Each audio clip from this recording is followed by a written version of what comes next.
Good evening, everyone. Assalamu alaikum, shalom aleichem, peace be with you all.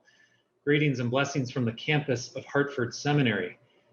As we start this session together, our communications director, Susan, likes to ask people where they are from and where you are joining us from on our Zoom call. And I just am so impressed by the great crowd, the international crowd we've attracted tonight. I see names from Tanzania, New Zealand, the UK, Australia, and so many other places, of course, here in America as well. Welcome to the biennial Willem A. Bielefeld Lecture. My name is Joel Lohr, and I am the president here at Hartford Seminary. I have the honor of serving in this role. Hartford Seminary, as many of you know, is a place of firsts, and I believe is one of, if not the leading graduate interfaith school in our country. Though we are not large, I'm convinced that no one does religious studies and theological education like we do. Founded in 1834, Hartford Seminary is proud to be the first seminary in the country that opened its doors to women in 1889. We're also proud to be the first seminary in the country to start a center for the study of Muslim-Christian relations in 1973, even while our study of Islam and Muslim-Christian studies go back long before that, even into the 1800s. We are proud as well to be the first seminary in the country to start an accredited Islamic chaplaincy program, which began in 2001. And we're also proud to be the first seminary in the country to establish a chair for Shia studies and dialogue among Islamic schools of thought, which started here in 2015. I want to thank you for spending time with us tonight. And if this is in fact your first time with us, I encourage you to take a look at our web and Facebook pages to learn more. So Dr. Willem A. Bielefeld, or Wim, as he was known affectionately here, retired from Hartford Seminary in 1990 after having served for 25 years as a professor of Islamic studies, the academic dean, and editor of the Muslim World. He was also the founder and director of the McDonald Center for the Study of Islam and Christian-Muslim Relations. Now of blessed memory, he passed away in 2013.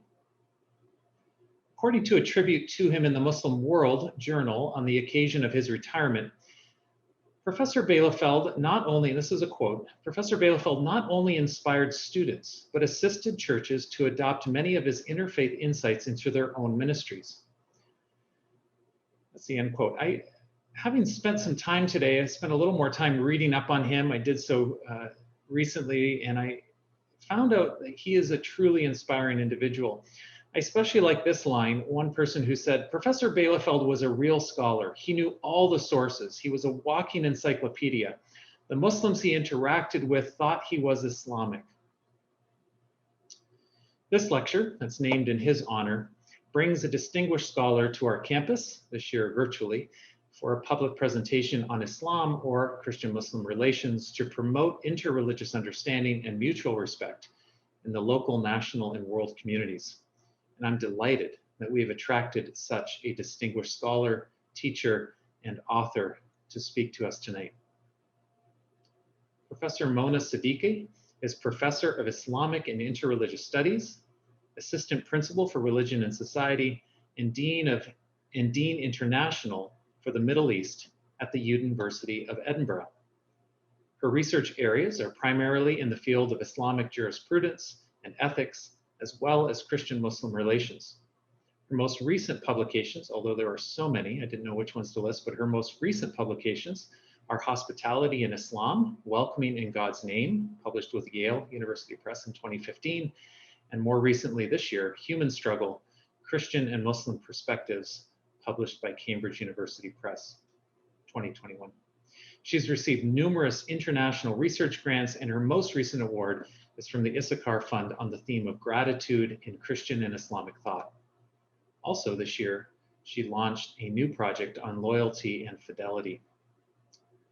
Professor Siddiqui is also known internationally as a public intellectual and a speaker on issues around religion, ethics, and public life. She's a regular commentator in the media, known especially for her appearances on BBC Radio 4 and BBC Radio Scotland. She chairs the BBC's Religious Advisory Committee in Scotland, and in April 2016, she was invited by the Home Office to lead an independent review of Sharia councils in the UK. She's a fellow of the Royal Society of Edinburgh which is a huge honor. And she also holds an honorary fellowship with the Royal Society of Scottish Architects for her contributions to public life.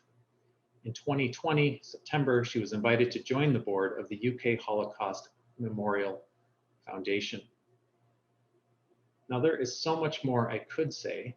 Her bio is truly extensive, and you can look it up online. I encourage you to read up on her and look into her books. But I fear doing that will take away from her time. And so instead of listening to me, I would like to ask you to please join me in welcoming our esteemed guest, scholar, teacher, and leading religious studies intellectual in our world today, Professor Mona Siddiqui. Welcome. Thank you so much. Ladies and gentlemen, thank you to Reverend David Grafton and Dean Joe Law for inviting me to deliver this prestigious Willem A. Bielefeld lecture. As you have just heard, this lecture is named after the influential and pioneering scholar of comparative religions and interreligious dialogue, Professor Bielefeld, who spent 25 years at this unique seminary, and it's a humbling honor to be giving a lecture which carries his name. I don't have any PowerPoints for this lecture, so I'm just going to be really reading from my text, and I hope you'll bear with me. I'm really pleased that so many of you have shown up from all these different time zones, but I hope you'll enjoy a taster of what I'm going to say, which you can find out in more depth in the book that President Law just mentioned on human struggle. So my talk today emerges from my 2016 Gifford Lectures delivered at the University of Aberdeen in Scotland and published by Cambridge University Press earlier this year. The theme of human struggle alongside those of suffering and hope are personal and universal realities of human life. But I think that struggle has remained somewhat ignored in scholarship, as greater attention has been given to the themes of suffering and theodicy. The terms are, of course, used interchangeably and often overlap, but I think there's a difference. Struggle seems to me more about hope in the midst of all kinds of moral, societal, and personal uncertainties, whereas suffering is often about a certain despair and anguish, a lostness of the human condition. Struggle is part of the learning process and should be expected as essential to life. As Martin Luther King himself said, human progress is neither automatic nor inevitable. Even a superficial look at history reveals that no social advance rolls in on the wheels of inevitability. Every step towards the goal of justice requires sacrifice, struggle, and suffering. The tireless exertions and passionate concerns of dedicated individuals. Comparative work, of course, remains a contested approach, and it's often still regarded with some suspicion.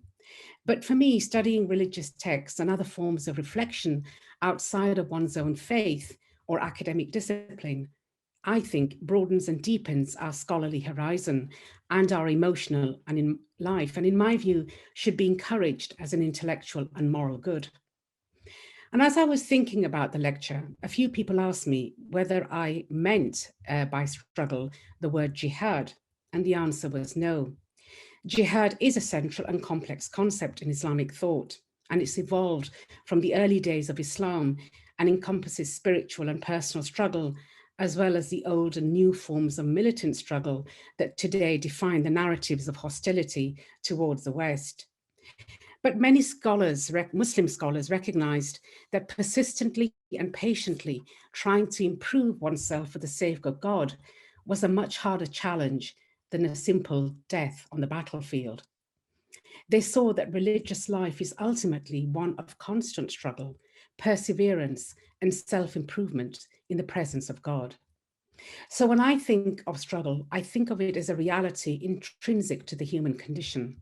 And I wanted to explore people of faith in whose lives I personally had developed an intellectual interest and who remained the focus of continuing scholarship, having assumed almost legendary status. I felt drawn to the depth of their writing and their individual struggle, but not one of these thinkers carries the impossible burden of representing the fullness of their Christian or Islamic faith. My interest in them lies in how did these thinkers deal with the personal and social challenges they faced, and what did their writings reveal about their understanding of their faith?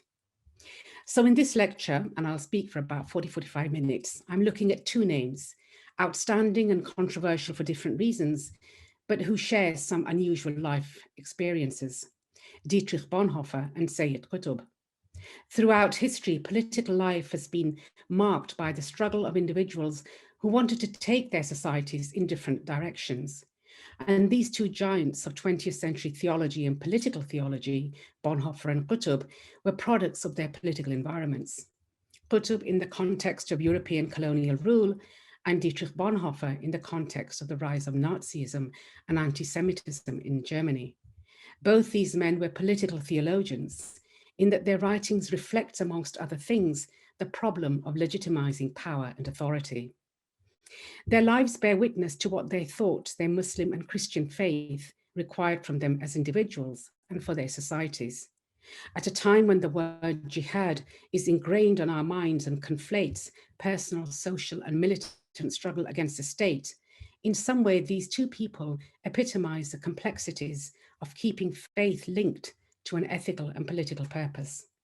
They wrote about their faith and ethics as citizens and as prisoners, and while they left very different legacies, both men were eventually hanged on charges of conspiring against the state. Sayyid Qutb criticized the Muslim world for lapsing into a state of ignorance and unbelief, or jahiliyyah, alongside his condemnation of the West, and America in particular, for her violence, her sexual freedoms, and materialism. While he regarded Islam as a solution to the world's injustices, he remains a controversial figure, especially in the West, where his writings have in recent years been associated with inspiring violence, Islamist ideologies, and movements, and of course, controversially linked to the 9/11 attacks. Qutb argued that religion is not a mere theory, but also a program, a reality, and a movement for life. For him, any action that isn't inspired by faith and divine law had no value. The struggle to realize divine law was not a temporary phase, but rather an eternal state, because truth and falsehood, he claimed, cannot coexist on this earth. For Bonhoeffer, the accusation against his fellow Christians was not one of unbelief, but a critique of their less than Christ-like ways of being Christian. The political and theological struggle of the time focused on how were Christians to act responsibly in the church struggle created by Hitler and Nazism. Bonhoeffer never ceased to believe in the church despite being disillusioned by its failures. As he said, the church is a church only when it exists for others, not dominating, but helping and serving. It must tell men of every calling what it means to live for Christ, to live for others. He became a leading figure in the Confessing Church, which stood in open conflict with the German Reich Church, which supported the Nazi government. His writings focused on a Christ-centered spirituality, in that one could not separate Jesus' commands from secular life. Costly grace means obedience to the call of Jesus Christ. Both men went from believing in the state to ultimately seeing it as unjust and transgressing the law. And in the end, they both died at the hands of the state, and their prison writings bear testimony to their character and faith in the face of this complex struggle. For the sake of brevity, I won't present a detailed biography of these two thinkers, but try to fold aspects of their life in their writing. So we start with Sayyid Qutb, who, born in 1906 in the village of Mushha in Upper Egypt, was the eldest child of a formerly well-to-do rural family that had fallen on hard times. And according to his quasi-autobiographical work, A Child from the Village, published in 1946, his schooling was both modern and traditional. The westernization process, which had begun in the 19th century, was evident in most areas of Egyptian society, including a secular education structure.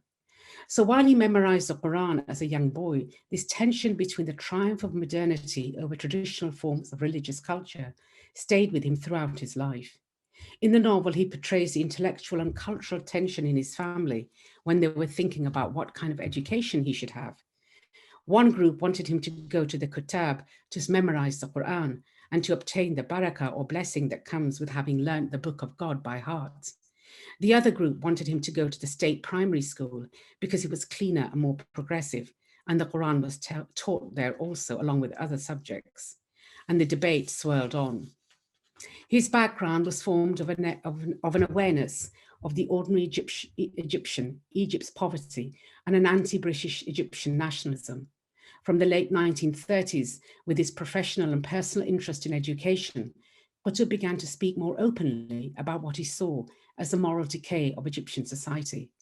And from the 1940s onwards, his political stance was overt criticism of the Egyptian elites, who he saw as failing to criticize and fight the British. He became increasingly concerned with wanting to offer practical Islamic solutions to the deteriorating social conditions of the country, which he felt the state and intelligentsia ignored. And he argued that Islam was the only system that guarantees justice because it is based on equality and social solidarity.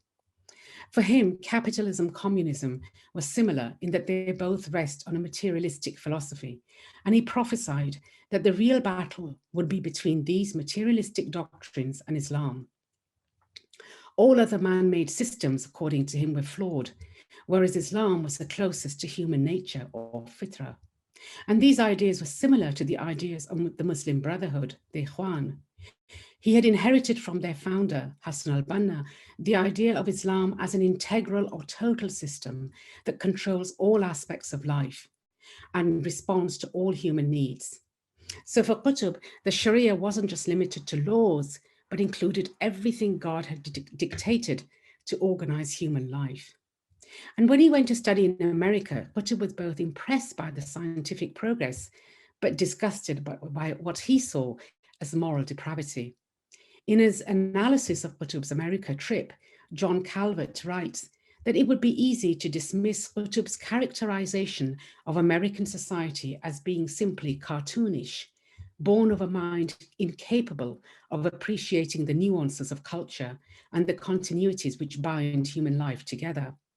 But for all of its caricatures and gross generalizations, his discourse on the United States and its inhabitants is not without a certain logic. Gutub and others had recognized the unfathomable truth that the Western-dominated elites would not push effectively for Egypt's full independence, but they were rather complicit in keeping ordinary Egyptians in a desperate condition. Following Terry Eagleton's analysis of national struggles, John Calvert continues that people are always united around symbols for their political struggles, and that men and women engaged in such conflicts do not live by theory alone. The negative portrayals of America in the West facilitated the political struggle Gutub was seeking. And it wasn't until the 1950s, when under the coup led by Jamal Abdel Nasser, that the Muslim Brotherhood, the Ikhwan, began to hope for the establishment of an Islamic government. But soon Nasser began to resent their hostility and interference, and surviving an attempt on his life, he had the Muslim Brotherhood banned. Hundreds of supporters were tortured and imprisoned, including Gutub, who was condemned to 15 years with hard labor. And it's often said that prison life cemented the more militant expression of his writing. The change came not only from the effects of his own isolation and loneliness, but by what he saw as the barbarism of the camp guards against the Ikhwani prisoners. These incidents had a profound effect on his view of political legitimacy, basically, who holds authority. It was in prison where Gutub wrote so many of his famous popular works, including the 30-volume commentary on the Quran, Fi Dhilal al-Quran, and his most controversial writings, such as Milestones or Ma'alim fil Tariq. This book was published in 1964, the year he was freed, but after only 8 months of freedom, Gutub was rearrested, together with members of the Brotherhood, and his brother and 2 sisters. He spent most of the rest of his life in prison, where his traumatic experience included further isolation and torture. The charges against all of them included planning an armed revolt, conspiring to kill public figures, and plotting to blow up the Aswan Dam. With these terrorism charges, he was sentenced to death and executed in August 1966. As one commentator writes, the regime killed a man, but inadvertently created a martyr. The next year, many saw the Arab defeat in the 6 Days War as a divine punishment and Nasser's persecution of pious Muslims. But his most prolific work, prison work, Milestones, seal Qutb, in my opinion, as a particular kind of Muslim thinker, activist in the Islamic world, and later in the West. He first developed the ideas for this book in dialogue with a small number of his fellow inmates, and then included them in notes that were smuggled out of jail to be read by members of his family and close friends. And these notes became the basis of Milestones and began to be circulated underground in manuscripts for a couple of years before being published in Cairo, where it was quickly banned. Consequently, anyone caught with a copy would be charged with sedition. He wrote this book against the way he saw his own faith, a moral calling. For him, faith was compelling and it demanded action. And he writes, faith isn't mere feelings in the heart or ideas in the mind with no application in life, nor is faith merely rituals of worship without action in society. The Muslim, under the inspiration of the Islamic concept, feels personally responsible to be a witness to the universal and eternal deen of Islam. He cannot rest, nor can his conscience be satisfied, nor does he feel that he has fully expressed his thanks to God Most High for his great favor in making him a Muslim, nor can he even hope to be saved from God's punishment here in the hereafter, unless he has given complete testimony to the truth of Islam. So faith for Qutb was action, a moral imperative to act and to struggle with all that one has to realize God's will. He insists that the Quran should be internalized as a lived experience, not engaged as a text for scholarly reflection only. His aim was to bring humankind back to Islam. The notion of struggle permeates his views of his faith and the Quran and the early Muslim community. What an amazing phenomenon of the history of mankind, a nation emerging from the text of a book, living by it and depending on its guidance as a prime resource. In Qutb's eyes, it was the first generation of Muslims who molded their lives according to the teachings of the Quran. And he writes, they led mankind in a manner unparalleled in history, either before or after. But later generations drifted away from the Quran. And that is why we see mankind in such a miserable condition. His prison writings are rooted in his conception of divine unity or Tawheed. And this had a strong political and legislative dimension. The core doctrine of the oneness of God, he explains, cannot be limited to personal belief or ritual. It must underpin the social and political system. It is precisely this underpinning of oneness which makes his writings powerful, but also problematic. The real meaning of no God but God for Qutb is that there is no sovereign or authority other than God. For Qutb, the Shahada is not simply a theological creed, but a political statement, a challenge to all other human authorities and forms of governance in Islam. Islam is not just a number of beliefs that our minds accept, nor a host of rituals and acts of worship, nor a worldly system which is separated from faith. There can be no division between accepting God's unity and implementing the sovereignty of God. From prison, Qutb proposes an Islamic alternative to the dominant political systems and ideologies of the West, such as capitalism, communism, and nationalism, which he claimed are all ideologies which have failed to provide leadership. Belief in God is about a way of being in the personal, political, and social dimensions of life. As a mid-20th century Muslim thinker, he writes in an environment where Western political influence is pervasive. His purpose in this book is to speak of the deep truths, and while his thoughts may seem random and disconnected, these thoughts are, he claims, milestones along the road.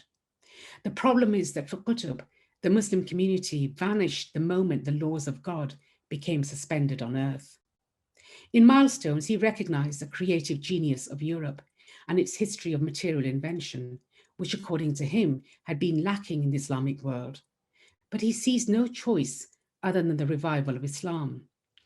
This is because Europe, despite its technological and material progress, according to Gutub, no longer offers the life-giving values which enables it to be the leader of mankind. But in denouncing the whole of society around him, in doing that, it is that Gutub and his supporters are seen as both radical and ordinary. For me, radical should not be interpreted as extreme or militant, as is so often the case in contemporary political use. Rather, radical connotes an idealization. For while Qutb's ideas, like those of many revivalists, may seem revolutionary in their call for Sharia and social piety, their ideas are in essence quite prevalent amongst many Muslim societies, for whom a particular understanding of Sharia informs the fundamentals of Islam and their piety. It isn't radical, but rather normative for many to project the ideals of Muslim communities back to the early period of Islam. The fundamental problem, however, was that Qutb's understanding of Jahiliyyah was a mixture of many things, not just the godless Western sciences, the various legacies of Greek philosophy, Judaism and Christianity, or the moral and social depravity of Western influences.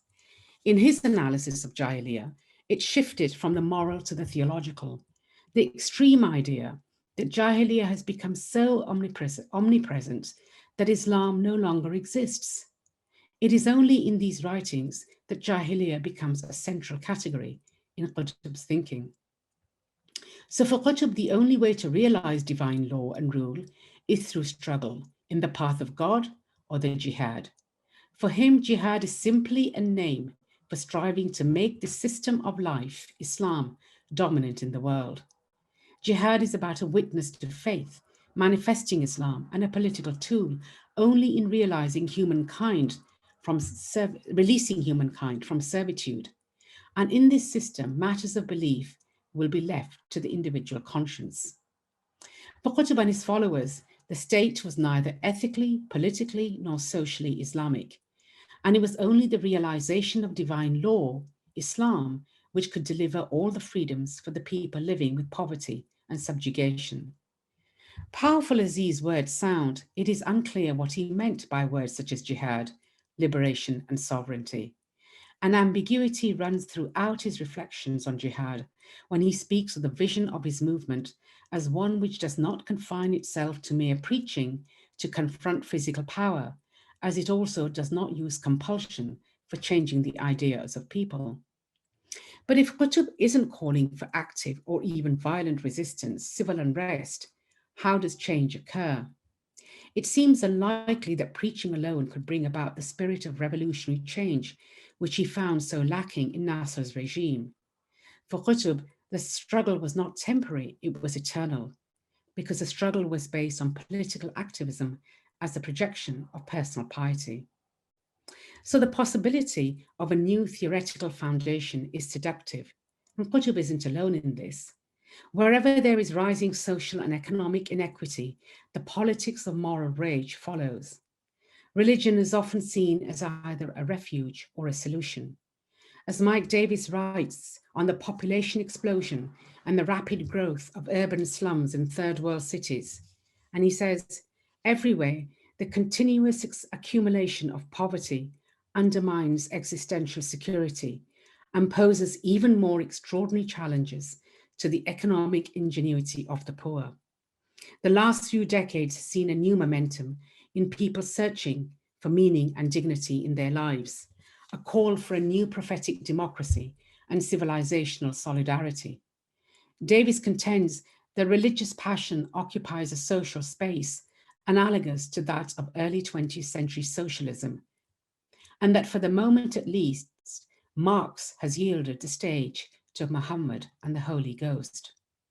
If God died in the cities of the Industrial Revolution, he has risen again in the post-industrial cities of the developing world. Let me move on to Dietrich Bonhoeffer. Stephen Plant writes that Bonhoeffer is one of the best-known theologians of the 20th century, but not often the best understood. Few theologians of any century are burdened by his celebrity status. Born in 1904 in a lively middle-class educated household, Dietrich Bonhoeffer and his siblings were raised in an intellectually liberal but disciplined and stimulating environment. The rich world of his ancestors on both sides set the standards for Bonhoeffer's own life. His friend and biographer Eberhard Bethge puts it succinctly. He grew up in a family that derived its real education not from school, but from a deeply rooted sense of being guardians of a great historical heritage and intellectual tradition. To Dietrich Bonhoeffer, this meant learning to understand and respect the ideas and actions of earlier generations. By all accounts, the family was not overtly religious and seldom attended church, but they had their own direct relationship with the Bible and the history and traditions of the church. Living in the affluent suburbs of Berlin, enjoying the family holiday home in the eastern Harz Mountains prior to 1914, Bonhoeffer was very conscious of the security which his parents provided and almost uneasily aware of his sheltered life. As a student walking with his younger sister, Sabine, he once told her, "I should like to live an unsheltered life for once. We cannot understand the others. We always have our parents to help us over every difficulty. However far away we may be from them, this gives us such a blatant security." But it was a warmth and security of this very family life which sustained him in prison, as his prison writings are permeated by references to family life. After studying in Tübingen, Bonhoeffer traveled to various places, including Rome, then returned to Berlin in 1924. Again, Stephen Plant writes that the discipline of theology was undergoing a crisis of its own, arising from war and political bedlam. Taking Karl Barth's 1919 commentary on Paul's letter to the Romans and his lecture, The Christian's Place in Society, Plant sees these two events as marking a new theological movement that would dominate Western theology in the 20th century. Barth was not only shocked at the way leading German academic theologians had supported the war, but also against the prevailing liberal scholarship of the time. For Karl Barth, the Bible was not merely religious history, but a witness to the Bible writer's encounter with a living God. Jesus Christ is a source of all theological knowledge, the one in whom God is both revealed and reconciled to humanity. And as my colleague from Aberdeen, Paul Nimmo, encapsulates, for Karl Barth, human striving had lost all meaning, and there was no human possibility of knowledge of God. Instead, Christian faith is a divine possibility arising in an encounter with divine revelation, and theology exists only as human reflection upon that divine revelation. So Karl Barth found the theology of the day inadequate for the service of the evils of a war he considered unjust, and a war to which the churches had seemingly acquiesced in their inattentiveness to the gospel. While influenced by Karl Barth's critique of liberal theology, Bonhoeffer nevertheless completed his dissertation, taking one concept in particular from Hegel's vocabulary, Christ existing in community, an adaptation of Hegel's God existing in community. His dissertation supervisor, Seeberg, had asserted in his 1924 Dogmatics, as the Logos became flesh in Jesus, so the Holy Spirit becomes flesh in the community of Jesus Christ. He spoke of Jesus as the inaugurator of a new humanity, the identification of Jesus and the community of the church. Bonhoeffer was beginning to understand the concept of the church as Gemeinde, community or congregation. And the question for him now was how the church is to be located theologically in the search for knowledge of God and the self. His dissertation, later published in 1930 as a Communion of Saints or Sanctorum Communio, and his description of the church as Christ existing as community, proved to be formative for his subsequent theological perspectives. It would appear that until then, no one had attempted to relate systematic theology to sociology. For Bonhoeffer, true community is composed of individuals participating in mutual ethical relationships, the theology of sociality. So a Christian concept of person could not be separate from Christian beliefs about community. A theological focus on human sociality naturally entails attention to the Christian community. The church is being Christian is life in church community. As Clifford Green writes, the Christian church community does not emerge from the Volksgemeinschaft, it is a Christusgemeinschaft. It is not a community of blood, but a community of water.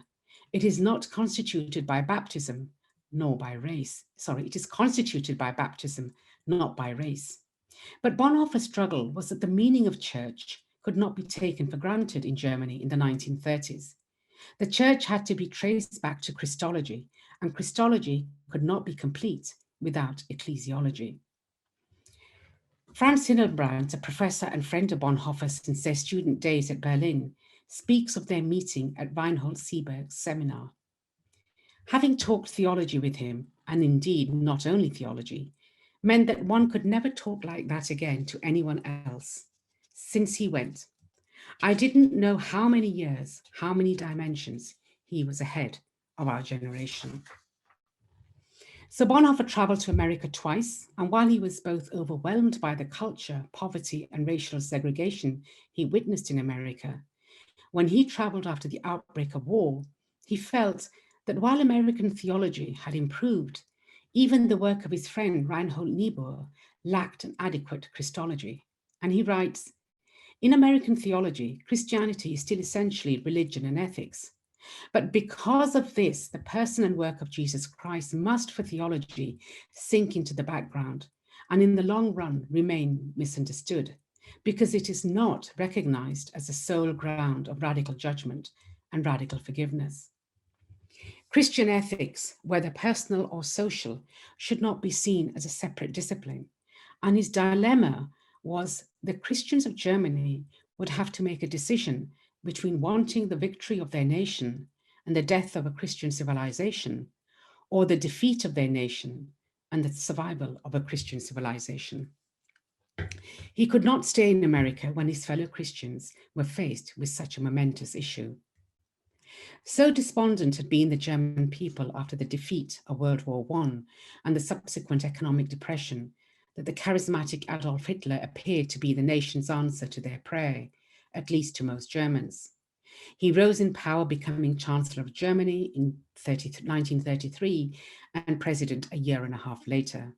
He was widely regarded as the leader or Führer who would rid Germany of the chaotic politics of the Weimar era and restore Germany's international prestige. His anti-Semitic rhetoric and actions also intensified.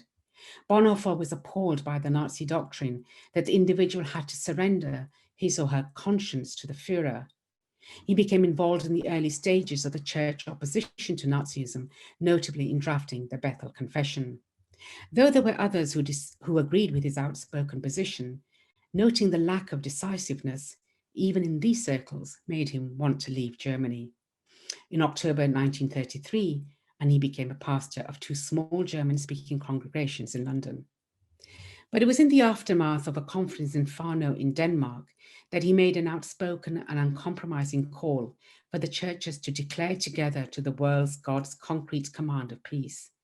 The church struggle, he insisted, puts demand on the ecumenical movement to live up to the spirit of Farno and to live up to its promise to be the church of Jesus Christ, and on the confessing church to see the struggle as one for the very life of Christianity.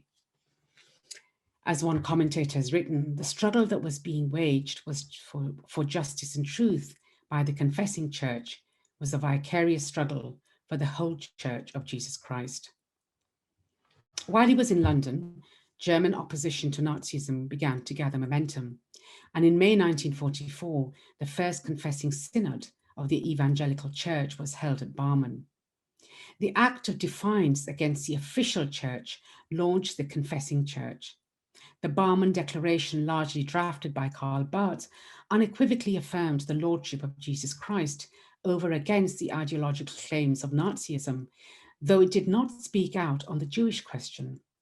Bonhoeffer, who was in constant contact with the situation in Germany, became an advocate of the confessing church within British circles and took a leading role in seeking to isolate the Nazi Christians from the ecumenical church. But as the center of the church struggle in Germany was a challenge to Christians to identify with the plight of the Jews in German society. Their suffering, which had begun under Hitler, had begun with the economic boycott of Jewish businesses with the infamous Aryan clause. This clause had the gradual effects of excluding all Jews from Germany's leading professions. Bonhoeffer was outspoken in his preaching on Jewish persecution, even if his words were tempered by his Lutheran approach. The church has neither to praise nor to censor the laws of the state, But Christians, he said, had the right to accuse the state of offences against morality, for transgressing the law. For while he acknowledged the state had to deal with the Jewish question, it was also clear to him that it was necessary for the church, in the face of injustice, to take action against the state. For this reason, he insisted that Christians should pay attention to their plight, while he himself assisted refugee Jews in England and encouraged others to intercede. There was to be no compromise with the Reich Church, because he was convinced that Christianity and Nazism were completely incompatible. And in his analysis of Bonhoeffer's pacifism, Keith Clements writes that it will always be asked how Bonhoeffer the conspirator can be reconciled with Bonhoeffer the pacifist. And he writes, the answer lies first in the fact that Bonhoeffer had never enjoined pacifism as an absolute requirement for all Christians. In refusing arms, he was rejecting violence in an aggressive national cause or in one's own individual interest. By the second year of the war, the situation was quite different. He knew of the slaughter of countless Jews. The question was now not that of preserving one's personal innocence in refusing to shed blood, but that of avoiding complicity in the greater guilt of allowing such genocide to continue. Secondly, the consistent thread in Bonhoeffer's pilgrimage from peace worker to political resistor lies in his ecumenism. In a time of peace threatened by war, he saw the ecumenical vocation as that of calling for peace amongst all nations. At the famous Finkenwalder Seminary, Bonhoeffer instilled in his students a deep understanding of scripture, enforced strict spiritual disciplines, and said to many of his students, it is an evil time when the world lets injustice happen silently, when the oppression of the poor and the wretched cries out to heaven, when the persecuted church calls to God for help in the hour of dire distress and encourages people to do justice, and yet no mouth on earth is open to bringing justice. It was in the context of this seminary that Bonhoeffer gave his lectures on discipleship, lectures which were later published as The Cost of Discipleship and then simply Discipleship. His opening lines in his letters, in his prison papers, have an almost siren-like quality, and some of them are the most dramatic in modern Christian theology. Cheap grace, he writes, is the mortal enemy of our church. Our struggle today is for costly grace. Bonhoeffer explores the dialectic between cheap grace and costly grace. Christian grace, he says, stands for the essence of the gospel, since it characterizes the whole will, action, and work of God for sinners.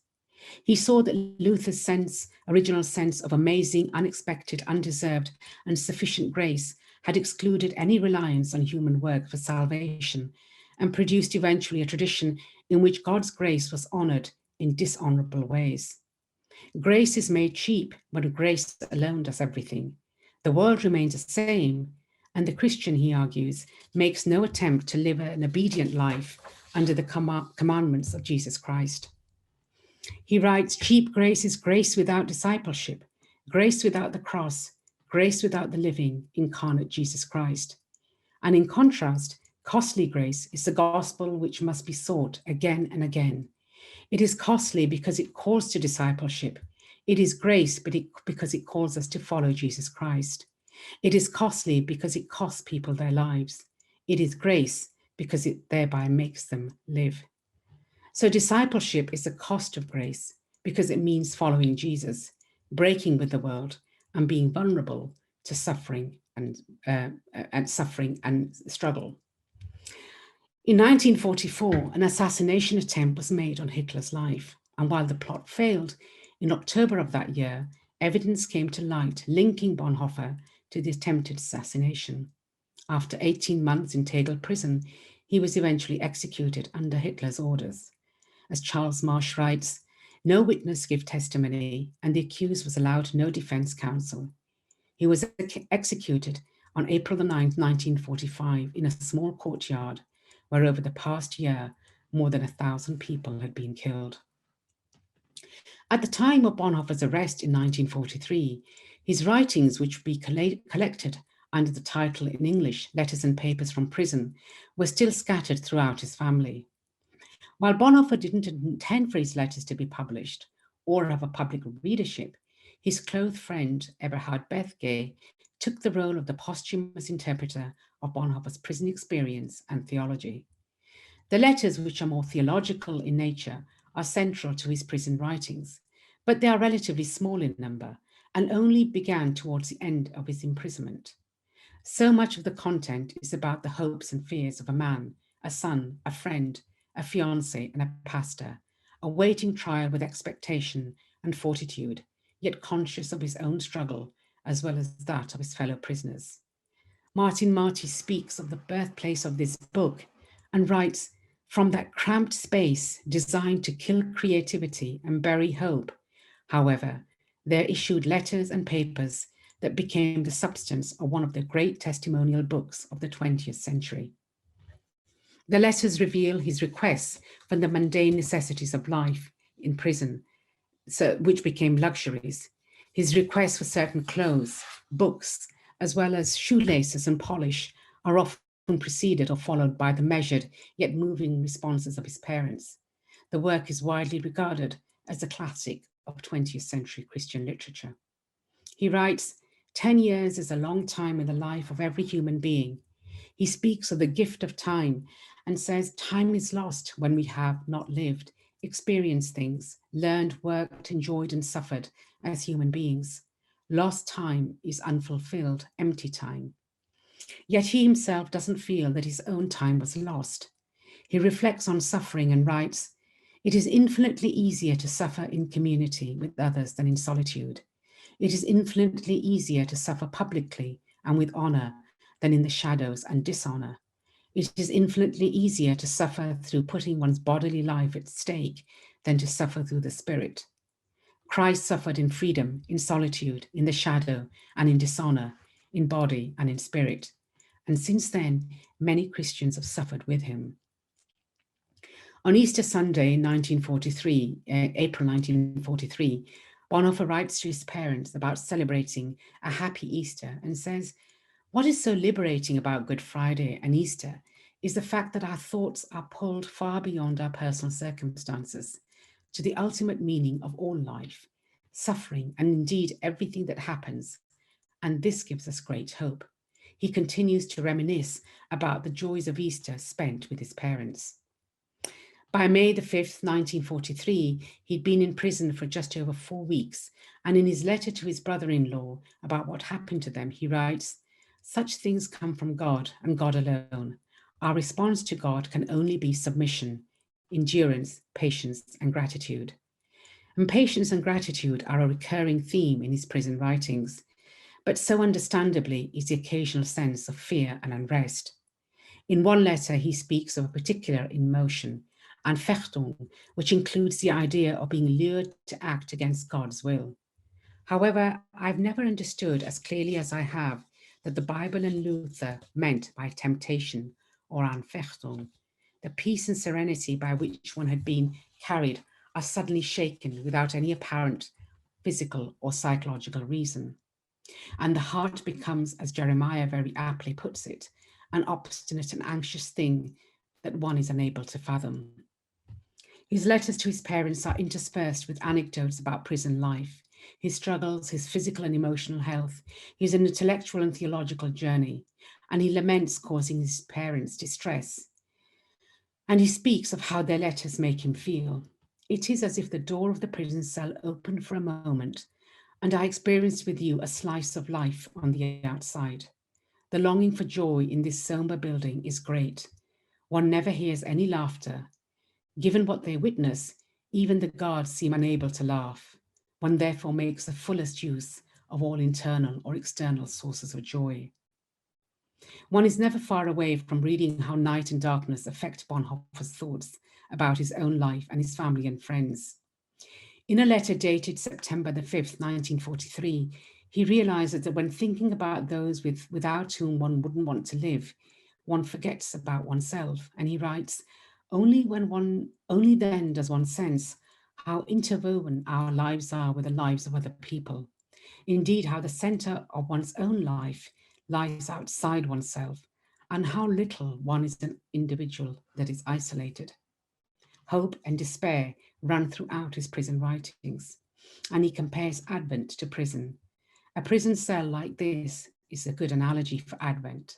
One waits, hopes, does this or that, ultimately negligible things. The door is locked and can only be opened from the outside. And often he laments and he asks, in the beginning, the question also plagued me as to whether it is really the cause of Christ for whose sake I've inflicted such distress on all of you. But soon enough, I pushed his thought out of my head as temptation. And he writes increasingly about his inner struggle to his parents, saying that his life was never full, but remained fragmentary and unfinished. Yet there is always a glimmer of hope, because he adds, but precisely that which is fragmentary may point to a higher fulfillment, which can no longer be achieved by efforts on this earth. To conclude, for Bonhoeffer, the struggle which connected his inner life to the life of the church was how does one live and act in faith? This was a central question at a time when he felt God is being increasingly pushed out of a world come of age. One learns to have faith by living to the full this worldliness of this life. It wasn't long till after his death that the debate about whether someone complicit in an attempt to assassinate the German head of state could properly be designated a martyr. But Peter Selby writes that Bonhoeffer has continued to attract admiration precisely because of, rather than despite, the recognized ambiguity of his actions. His sanctity seems to lie in his willingness to incur guilt politically. Both Bonhoeffer and Gutub were men of faith whose writings and activism left complex legacies. Their political and personal contexts were very different, but each man felt compelled to preach and to write, and most importantly, to reflect on what had gone wrong with the inner life of their religious communities. They became symbols of a wider struggle to re-establish a faith in resistance, which centered on following the commands of God. This seemingly makes them prime examples of the theologian martyr. It was in the 1940s when Gutub gravitated from a position of nationalism to one deeply engaged with the Quran as a blueprint for change. He seems to have turned from a cultural understanding of the role of Islam in society to one that saw in it a system that could respond to the political and economic needs of his context.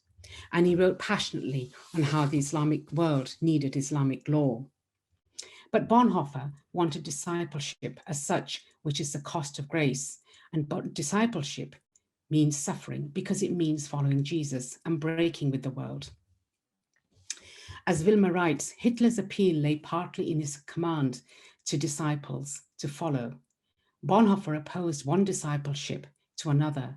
But even though for Bonhoeffer, Jesus Christ was a very different kind of Lord, it was a battle between lords, not between authoritarian conception of society and a liberal democratic one. While the lives of both of these men have captured the imagination of generations of believers, Gutub's legacy is seen as a more malign influence on Islamic thoughts and Muslim societies, while Bonhoeffer is assumed the status of a saint for many, especially among Protestant Christians.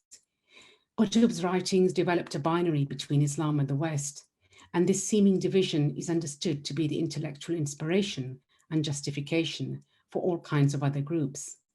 But in recent years, many who were close to him argue that Gutub has been misunderstood. His appreciation of Quranic aesthetics and its near mystical experiences in prison gave a more nuanced texture to his writings, which have been largely ignored. And to finish, as Bonhoeffer says in Life Together, we must be ready to allow ourselves to be interrupted by God. Both men saw themselves raising something bigger than themselves, the struggle for a moral consciousness. But maybe the biggest difference in their writings is that Bonhoeffer's prison's letters are full of hope and not anger. They exude loyalty and joy, despite flashes of sadness at his lonely and at times painful incarceration. Here is a man who wants to do right by his faith and by his country, but who is also committed to peace. Said Gutub and Dietrich Bonhoeffer's prison writings are remarkably different in tone, but the question of what our faith demands from us in the face of injustice remains as prescient as ever. Thank you so much.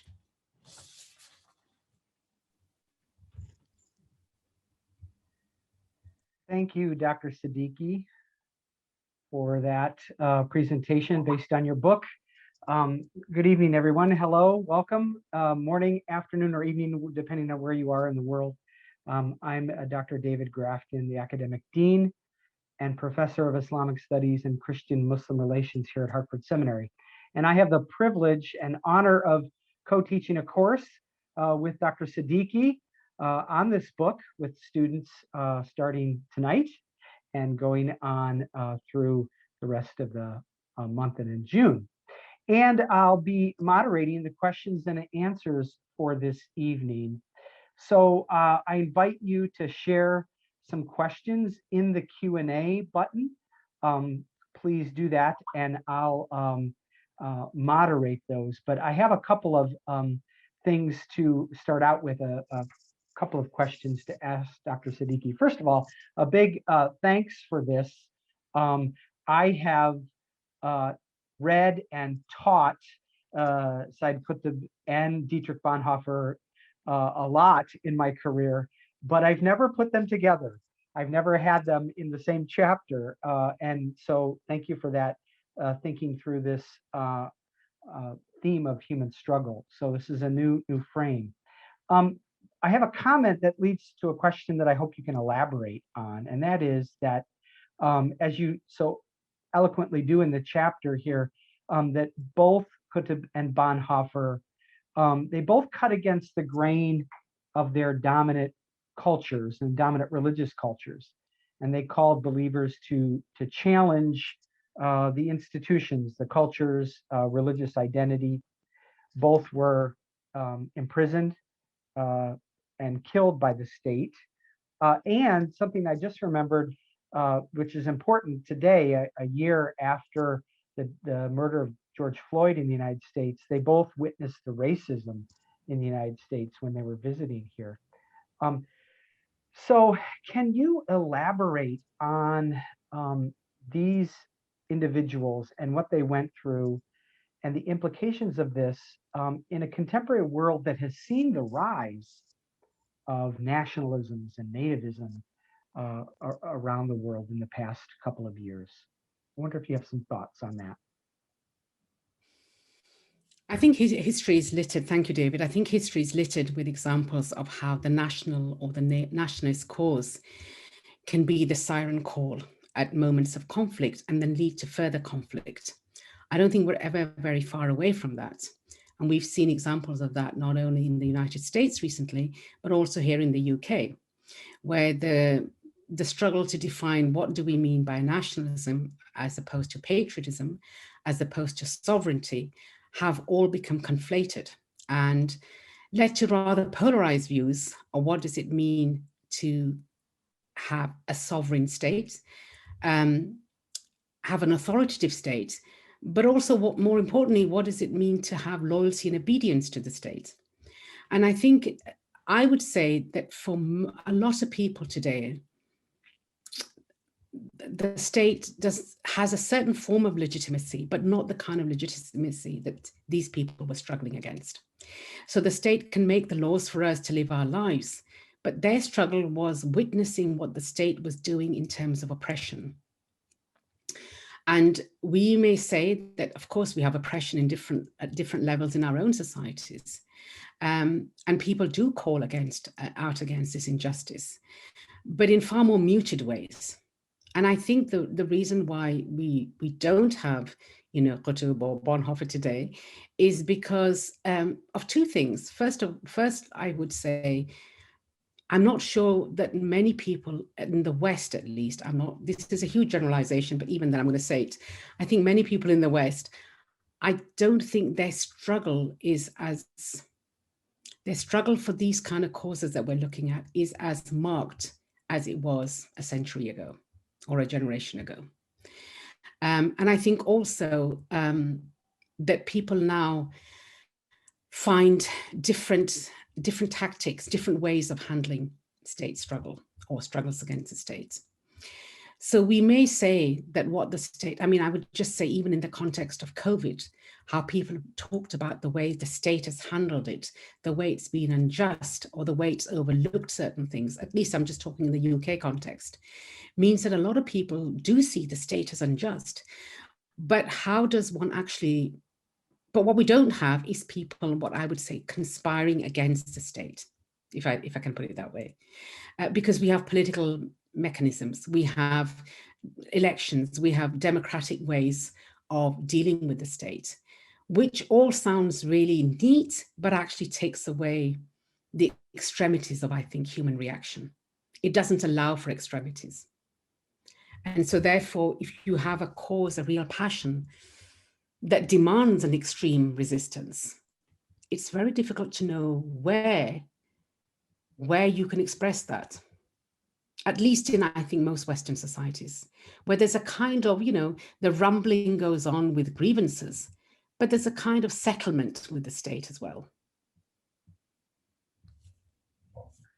Yeah, thank you. I mean, one of the big debates we're having here in the United States is over how to interpret last January 6th and the storming of the Capitol building, and whether that was, I mean, you listened to the videos of those calling themselves patriots, right? And now the debate over an inquiry into whether they were insurgents.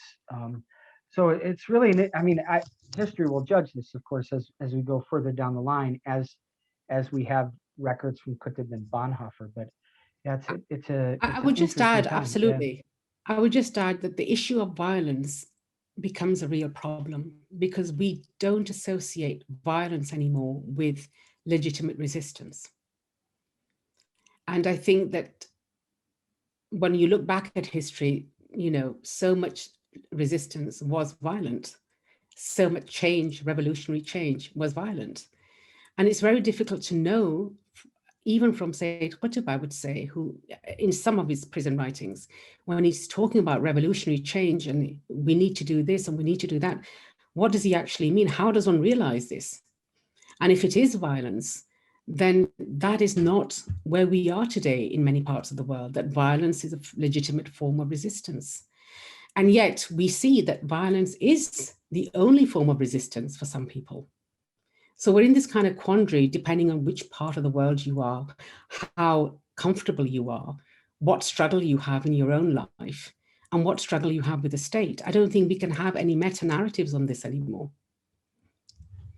Yeah, it's interesting. And you, as you point out in the book, I mean, Bonhoeffer was not a pacifist, but had to go through that old struggle himself about how could he ethically involve himself in this plot against Hitler.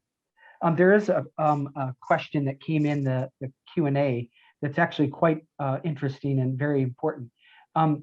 This is from Shadab. Excuse me if I don't pronounce that. He's my colleague, so I know him. Ah, yeah, okay, great. So listening to your fascinating comparative analysis, I wonder what role the prison has historically played, and indeed in our times of mass incarceration continues to play in human struggle. We often think of the prison as a site of domination, but it is clearly a resistive and intellectually productive space as well. Just think of the conversion experience of Malcolm X, whose birthday anniversary, incidentally, was just last week on May 19th. Great question. Yeah. Yes. Yeah. Thank you, Shadab, and I'm glad you stayed up to listen to this. Thank you so much. But I think absolutely, and I mean, and it's not just people who have, people who are political activists. It's also, even if you look at Oscar Wilde, his De Profundis letter was written from prison, and it's one of the most remarkable letters about the individual and who is struggling, being in prison. And I think that the reason why it becomes a space for resistance is because very often this is one of the luxuries given to these prisoners. You can have paper and pen to write. And you have all this time, and you are your whole persona is just reflective. And it's often said that the prison guards would check what he'd written each night to make sure that nothing was being smuggled out that was, at least for Bonhoeffer, not for Gutub, that was in any way going to cause any insurrection. So I absolutely agree, and quite right, the analogy with Malcolm X as well, that prison becomes a space for further and deeper reflection on what does my faith require from me. And because you're imprisoned, it seems that these people then already to the outside world become the cause. They're not just writing about a cause, they become the cause itself. They become symbol of something much bigger than the reasons for why they were imprisoned in the first place. And I think for me, that in the comparison between Gutub's, and of course I haven't read everything by Gutub, I was just looking at his prison writings, and Bonhoeffer, was that there's a lot of hope in Bonhoeffer's writing still. And I think it may be because of their upbringing, that he had a far more affluent upbringing. He had a far more, I suppose, a happier family life. And all these things permeate his prison writings. Whereas I think Gutub comes across as a man so angry and aware that time is running out for the Muslim world to do something. Angry at the Muslim world, angry at the British, angry at Nasser, angry at why things weren't going the way they should. And I think prison becomes this amazing space in an odd sort of way for them to vent their deepest thoughts. Yeah, I mean, and of course, in the Christian tradition, some of the epistles of the New Testament were written in prison. Paul writes from prison, so that becomes absolutely. Yeah. So a great question. Thank you so much. Dr. Lohr has a really insightful question related to this. So I'd like to invite him to come back in and ask his question. All right. Thank you, David. I don't know if it's that insightful, but I was just struck at the beginning of your talk as you opened things up. You made what I thought was profound, but maybe this is common knowledge, but just this idea that there's a deep connection between struggle and hope. And you've just talked a bit about hope again. And my question before you started talking about hope, but I think hopefully it's still relevant here, is you've indicated that our struggles today seem at least to be less marked than some of the struggles that you're talking about in the examples you've discussed today. So is there a correlation then between a reduction in hope in today's society with our struggles being maybe less marked than those in the past? I mean, obviously that's a hard question to answer, but in your opinion, are you seeing hope not in as strong of ways? I think we saw that in Martin Luther King Jr., for example, and others. Their struggles were deeply difficult, but deeply rooted in hope. What are you seeing, and what might you say? I think that's what the correlation is, Joel, that the deeper the struggle, the greater the hope. And that's why I think struggle is slightly different from suffering, because there's a sense that there is going to be an outcome to the struggle, that human life is made up of individual and personal and collective struggles in the cause of something. And so you cannot be on the cause of something if you don't have hope. I think what I would say, and I know, again, I'm generalizing, but I sense that at least in the West, there's a relative comfort with the way things are. We may grumble about the state, we may complain about this and the other, but for many people, life has assumed a kind of comfort zone, and that the struggles of a lot of people are not really a collective struggle anymore. And maybe that's a good thing, that we don't have huge causes anymore. I think there are, of course, causes, but a lot of people are either indifferent or don't see it as their personal struggle. I mean, I often say to students in Edinburgh, like, why weren't you at that march, or why weren't you doing this, and these kind of things, just to provoke them, really, but just to see, do they care about things? What really matters to them? Or is the sense that I'm okay, I'm comfortable, I have my life mapped out, is that enough to switch you off then from what's around you? And it's very easy for all of us to be like that. I'm not judging anyone.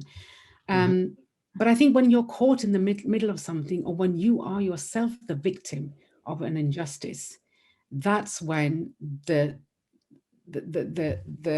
path of both struggle and hope walk side by side. I don't think you can struggle for something without that intrinsic hope. Thank you. Yeah, thank you for that. I do have a question related to Gutub and your interpretation of Gutub. And we'll follow that up with somebody who raised a question in the chat.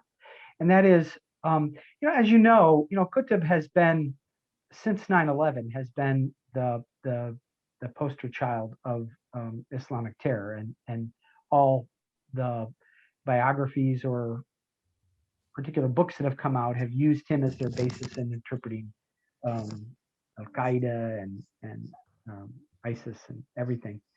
So in your book, you take a very different take on it.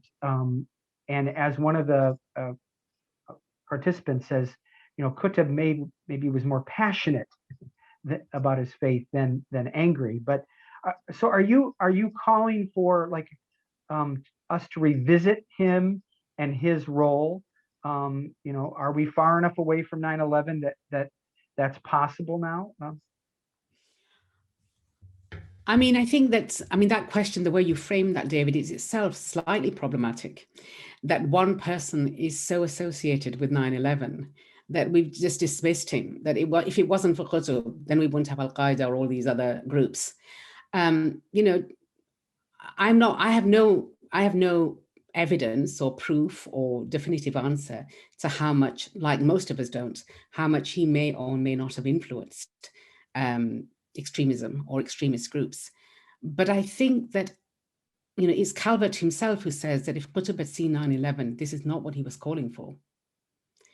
John Calvert, who's one of his biographers, that this is not what he meant by, because he's, on the one hand, he is impressed with all the advancement the West has made. He said a kind of love-hate relationship that many people of the global South have with the West, that there's all this advancement, there's all this kind of nuance of human life, there's all this freedom that we can have. And at the same time, they see, and they end up almost looking at it and thinking, why hasn't the Islamic world moved in the same direction, or moved in a similar direction, but held on to its core values? And I think that Gutub would not be defensive about that, because he says that in his writings. I think for him, the issue wasn't so much what should Muslims do in the West, it was what should Muslims do in the Islamic countries. And I think we have portrayed him as being just anti-West. That's, for me, that's almost one aspect of his writing. His real concern seems to be, why are Muslims failing Muslim countries? Why aren't they rising against, whether it's the British rule or whether it's colonialism of any kind? But why don't they see that if they were living the true Islam, that they too would rise? And now he doesn't give you a blueprint of how that's to happen in Milestones. He just keeps calling us to, you should rise up and you should do this, and the famous beginning lines that we're on the edge of a precipice. And I think there's a frustration, and I think there's a sadness also that has been misinterpreted almost as, oh, he was just really angry man who just was calling for jihad. I think there's a real frustration that is, and I think that frustration is enlarged when you don't read his other writings, the commentary on the Quran, etc., which is very different. So in a way, you have to see the whole person, rather than he was calling for violent jihad all the time. I think it's a bit more nuanced than that. Mm-hmm. Yeah, obviously looking at the Nasser regime specifically, and its particular role in society was the primary focus. And after he was re-imprisoned, he had no other choice. And for Bonhoeffer too, looking at his own, lamenting over his own state and his own country and what was going on. I alluded to this earlier. Both of them did come to the United States, and both of them did experience some things about American culture that they weren't quite happy with, or they didn't sit well with them, including Bonhoeffer, and including racism.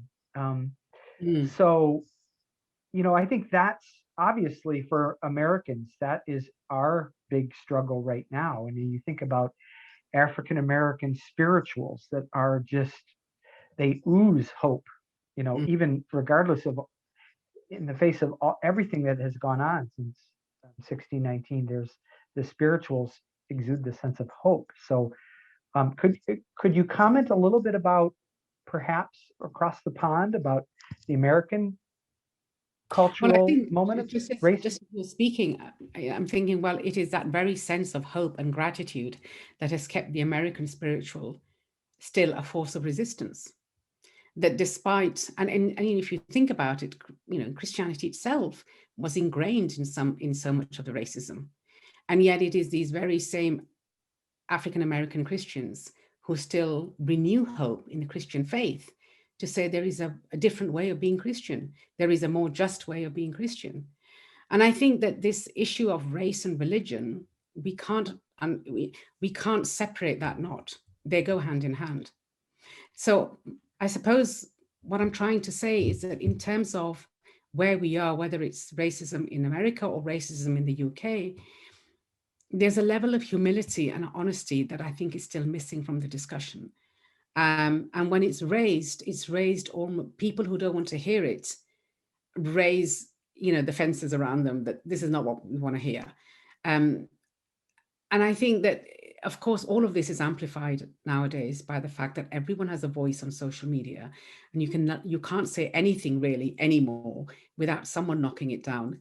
But I think in the context of the academy, at least, I think race is. I mean, when James Baldwin writes about race in America, he's not wrong. It doesn't matter whether you like him or you don't like him. He isn't wrong. And when he says, to live as a Black man in America is to be consumed with rage about racism, you can see why he's writing that. That is not to say that, of course, things haven't progressed or people haven't done well. But I think the structural issue of racism, notwithstanding individual personal success, is still a really corrosive force across the West. It's blatant in some societies far more than others. But when people say, I mean, just today, we had a report out that the Tory government had said on Islamophobia. Now, honestly speaking, I don't like words like Islamophobia. But just to give an example of this, and they said the Tory party has been cleared of institutional Islamophobia. It still has remnants of it, but it's institutional. What does that even mean when something is institutional, as opposed to individuals taking on personal responsibility? And I think, all the discussions we have today of equality and diversity and race in our institutions and organizations are all struggling with the same thing, which is, why do we not give equality to people of all backgrounds, all colors, all religions, when they apply for the same job, when they have ambitions for the same goals in life, when they want to make better of their lives, but they face competition? Why are so many people still struggling? And the answer is, most of the time, people don't want to admit it. It's simply because of skin color. And now I don't want to reduce it to something simplistic, but that in itself is baffling to me, that how the color of your skin and issues around race, with all their complex histories, still remains at a very simplistic level such a huge barrier to human progress. Yeah, we're in the midst of it. It's so public right now, and that's good. I mean, that's the struggle that we're going through right now, again and again and again. I think you mentioned Bonhoeffer's, Bethke putting together Bonhoeffer's papers, and he didn't intend that, but that's how we have this story of Bonhoeffer. And what's so compelling about Letters and Papers from Prison is you see this individual reflecting on his own life and choices he had to make, or individual choices he had to make along the way. And it's so compelling because it personalizes it. Yes, there's this huge stage. There's a lot at stake. But it's his individual choices of what he has to do. And I think everyone can appreciate that we're faced with individual choices, and what are we going to do, what are we not going to do, how can we balance this out with a society that we may feel is shifting one way and we're uncomfortable, we're not quite sure what to do. Yeah, no, absolutely. Is that a question? Yeah.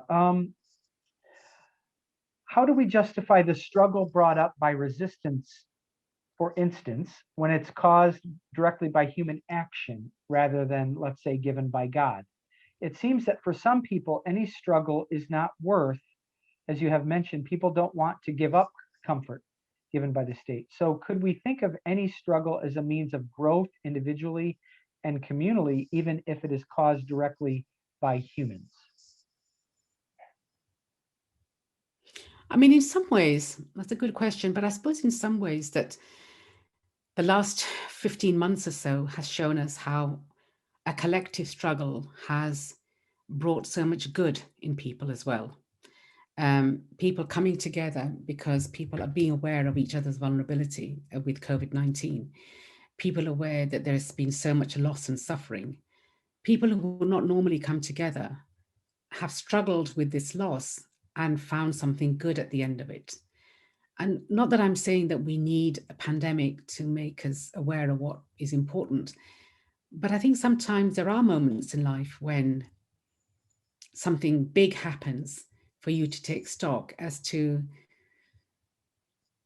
why am I defiant against something? Why am I not pro something? Why am I not fighting for something?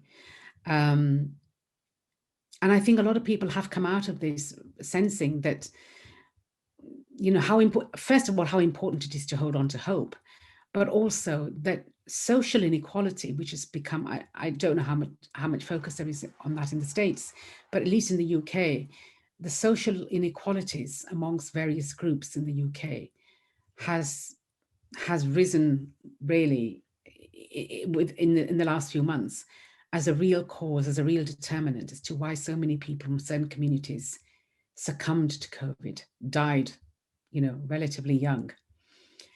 And so many people are now saying that, the biggest struggle we have is how we think of public health. 2 years ago, nobody had heard of any public health specialists. Nobody cared. Nobody even knew what they did. And now everyone knows of, at least 4 or 5 names of major public health experts. But it was something that we just never thought about, that something would happen to us. And I think even very strong people have come out of this. And I think I would, if I'm being absolutely honest, I think I would include myself in this, thinking, I didn't think it was going to affect me that much, but it really has. And I've realized that there's a lot of things that I should have done that I didn't, and that I have to start doing now, because these last few months have shown me that, but sometimes you're actually struggling for the wrong things in life.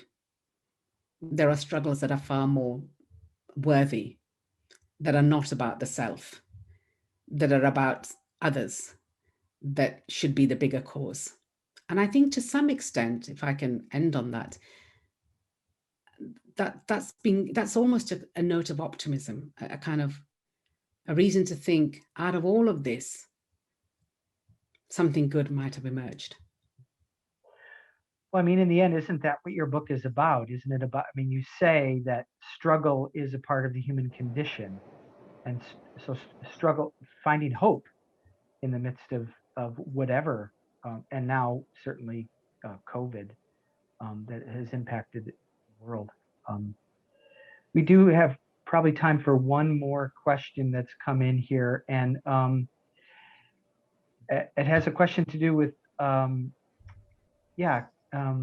you say something about the struggle for beauty in Islam? This is a reference to Al-Fadl's book, The Beauty in Islam. Just attend the course and you'll find out. Actually, it is from one of the students, so okay, they will be in the course. Yeah, I'm sure he or she could wait. But yeah. I think it's an interesting title, The Struggle for Beauty. But I think what Khalid Abdul Fadl is trying to say in that there is a beauty in the way he envisages Islam to be led, to be practiced, that for him is missing. In the concept of ihsan, live as God is watching you. live knowing that even if you cannot see God, God can see you, would inspire human beings to live with a certain grace, with a certain generosity. That Islam, the beauty that is at the essence of Islam, at least for Fadl, is missing in so much of the current practice of Islam, where grace and generosity have been expended with. You don't have to agree with Khalid Abul Fadl, but I think that his concern is that the very reasons why Islam became appealing to so many people is now no longer to be found in the Islamic faith, or very rarely to be found. And that sense of God consciousness really should inspire us all to live far more ethically aware, far more socially aware, far more humbly aware of what it means to live in the presence of God. Yeah, very eloquent. Thank you. Dr. Laura, I think you... I was just saying, wow. I've had people texting me saying some very complimentary things. Thank you for introducing us to Professor Siddiqui. She's lovely and brilliant, and I would echo those words. Your words that you've ended on, I hesitate to say much because I'll take away from them, but I will simply say thank you for that. You have blessed us with, I think the more we think about struggle beyond the self, as you put it, the more full and rich our lives will become, and the more we find that meaning of life. And so those sound like platitudes, but there's so much depth there, and so lovely and so beautifully. So thank you for that. I just want to thank you for being here tonight. We are delighted that you are teaching a course with us. We hope you will spend more time with us in the future, and we hope that believe that to be true. I would also say for anyone out there who would like to be part of this course, I don't know, can you still, I think you may, well, you can get the book, of course, but you could also probably still audit the course. David might hate me for saying that, but I think you could still sign up and audit the course. But thank you for being here tonight. I will let David have the last word. Thank you so much. It's been a lovely evening. Thank you, Joel. Yeah, thank you everyone for joining us today, either this morning, this afternoon, or this evening, wherever you are in the world.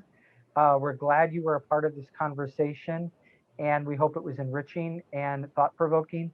And I want to thank Dr. Siddiqui for her time today. Thank you so much. Thank you all, and be well and be safe. Thank you. Thank you, everyone.